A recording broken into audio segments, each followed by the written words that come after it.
States,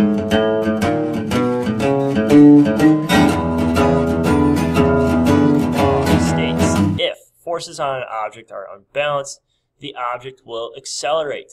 The rate of acceleration will depend upon the mass of the object and the amount of force applied. Basically, this translates to force equals mass times acceleration. This is an equation where we're going to have to understand not only conceptually, but also make calculations here, and we'll practice that in class.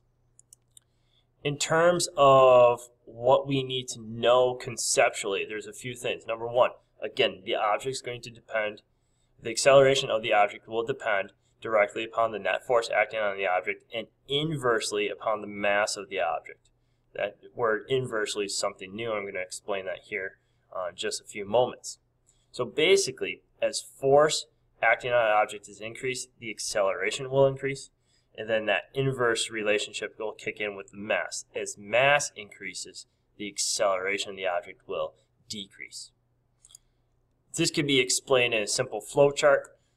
Again, if we have an unbalanced force, there's going to be acceleration.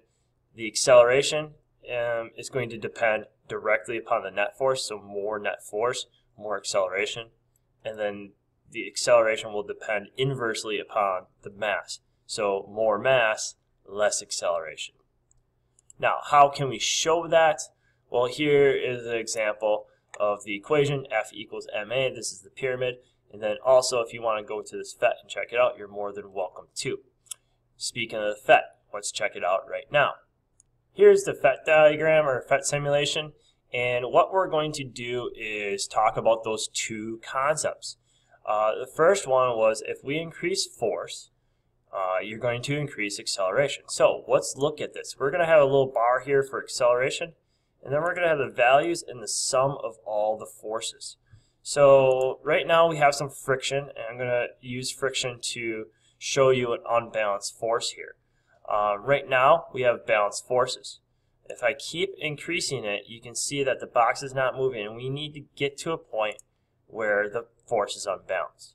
So if you can see here, we have 150 newtons applied force, which is 125 newtons of frictional force. We have a sum or unbalanced force of 25 newtons in this direction. As you can see, the acceleration has increased a little bit here. If we continue to go up, you can kind of see that the acceleration is going to increase, and this shows the relationship between acceleration and force. The more unbalanced force we have going in a direction, the more acceleration. So as you can see right there, that would be the first concept. More force is going to, if we increase the force in F equals ma, you're going to have more acceleration. The inverse relationship is mass. So what we're going to do here is we're going to place a mass. As you can see, the mass is, this was 50 kilograms and this was 50 kilograms. And then we're going to look at the forces here. And again, we need an unbalanced force to move this large massive object. So if we have more mass, it's going to impact the acceleration inversely. So that means if more mass, less acceleration occurs. So what we need to get this object moving is we're going to need more force. So as you can see, applied forces are equal. We have more mass. We're going to have less acceleration. And as you can see, the last time we applied 150 newtons in the first time, that would start the acceleration of the 50 kilogram box. But now we have 2. So once we get to 300, we're now going to have a net force and acceleration. So again, it inversely impacts acceleration. The first time around, we had 150 newton force that for one box. Now we need 300 newtons for 2 boxes. So just to get the same amount of acceleration for one box. So as you can see, that's an inverse relationship. If we increase the mass, there's definitely going to be less acceleration with the same amount of force applied. To get acceleration, in this case, we need to double that force. And as you can see, it's accelerating. As I keep going, so does the acceleration. It increases as well.